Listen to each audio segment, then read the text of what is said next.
Nothing would give me more pleasure than for you to change your mind. But you will not change yours. No. Mrs. Astor is leaving. The Gilded Age is really stepping into the spotlight with Season 3, and fans are absolutely loving it. The show, which has always had a more refined, quieter tone in contrast to today's flood of dark and intense stories, just dropped its third season on HBO, and it's already getting its best reviews ever, and we all know with good reviews comes the new season, and for Gilded Age, it's Season 4. So it's clear that people are more invested than ever, and the showrunners aren't slowing down either. Carrie Coon, who plays Bertha Russell, is just one of the many cast members speaking out in favor of keeping the series going. And it's not just her. Creator Julian Fellowes and co-showrunner Sonia Warfield are both clearly thinking long-term. In an interview with TV Insider, they talked about how they've designed each season to work as its own satisfying story arc, even though they're more than ready to keep going as long as HBO gives the green light. That way, even if HBO pulls the plug unexpectedly, each season still feels like a complete chapter. Now the big question is, will there be a Season 4? As of now, nothing official has been announced, but given how well Season 3 is doing right out of the gate, HBO would probably be smart to keep the show going. For context, HBO was pretty quick to renew the series for Season 2 back in early 2022, after only 3 episodes had aired from Season 1. But the Season 3 renewal didn't come until after Season 2 had wrapped up in December 2023, so it's possible that they're just taking their time before making another announcement. Fellowes mentioned that he didn't originally have a set ending in mind when he first came up with the show, and that they've had to essentially reinvent things with each new season. That approach gives them a lot of creative freedom because rather than being locked into one long plot, they get to explore new ideas and fresh dynamics as the series progresses. Warfield added that when they began working on Season 3, they had a clear idea of how they wanted the season to end. From there, they essentially built the story backward to make everything click. It's a smart way of doing things, especially when you don't know how many seasons you'll get. Fellowes explained it like this: every season has to feel complete based on what happens in that chapter of the story, but also leave the door open for more. That kind of balancing act is what they're always trying to achieve, and so far it seems to be working. Coon also talked about how much the cast wants a 4th season.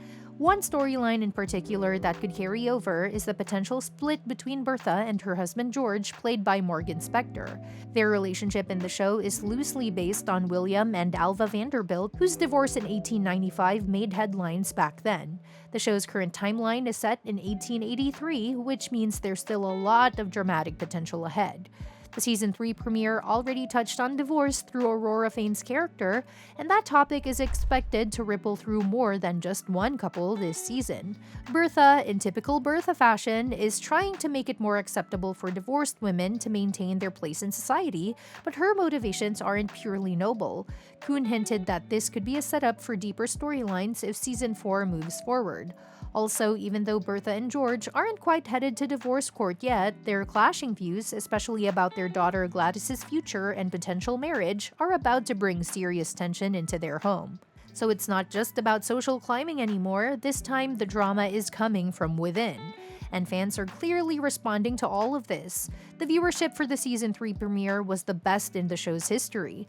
According to Variety, it pulled in 2.7 million viewers within the first 3 days, which is a 27% jump from the Season 2 opener and a 30% increase from the very first episode of Season 1. These numbers include people watching on HBO's cable channel and those streaming it on Max.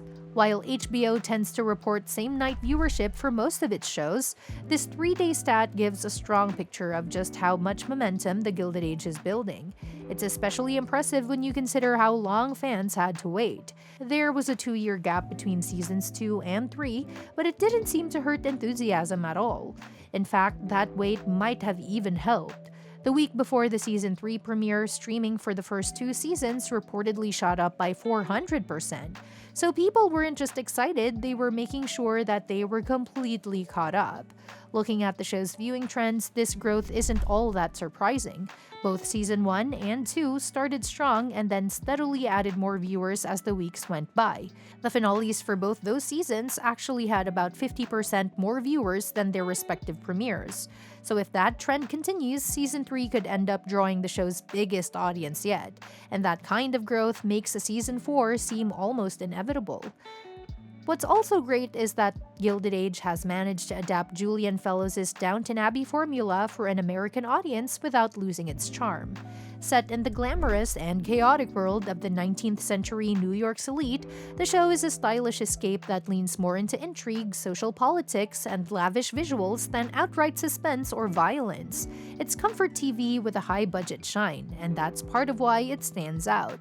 This season, storylines like the rising importance of divorce, Gladys's planned engagement to the Duke of Buckingham, played by Ben Lamb, and a surprise trip to the Wild West are keeping things fresh. There's even buzz about a possible crossover with Downton Abbey, something that Fellowes himself hinted could be on the table for the future. It's not official, but it definitely has fans speculating. And while much of the attention has been on the returning cast, there's already talk about new faces that could appear in a potential season 4. Since the show continues to expand into different parts of society, from New York's elite to the working class and beyond, there's a lot of space for fresh characters. One rumor making the rounds is that Gilded Age producers are eyeing Lily Collins from Emily in Paris for a role as a spirited young journalist trying to break into the male-dominated world of New York's newsrooms. This would not only shake up the social dynamic, but could also introduce commentary on women's changing roles during the era. Another name that's been whispered is David Oyelowo, who might appear as a wealthy black entrepreneur from the West Coast, stepping into New York society and causing quite a stir among the old money elite. With the show continuing to evolve and add layers to its already complex social web, these kinds of additions would only enrich the world even further. A season 4 could dive deeper into cultural shifts, political tensions, and personal rivalries, while still keeping that signature glamour fans love. So while nothing is official just yet, all signs are pointing toward the Gilded Age continuing to grow, and with rave reviews increasing viewership and plenty of plot threads still hanging, season 4 is looking more like a when, not an if. If Phoebe Dynevor does join the cast, her character could symbolize the changing times, bringing a bold, modern flair into the strict world of New York high society. She might arrive with her own agenda, perhaps tied to industry, scandal, or even old secrets that rattle the Russells or Van Rins. With the social order already shifting and divorces becoming a hot topic, a fresh perspective like hers could challenge traditional norms. And with the show already exploring female empowerment through characters like Bertha and Peggy, adding a smart, fearless newcomer would make season 4 even more dramatic and unpredictable. And that's that for today's video. Thanks for watching, and we will see you in the next one. Your suggestions for future videos are always welcome in the comments below. Don't forget to like, share, and subscribe to stay in the loop, and if you want, you can share your thoughts about this video in the comments.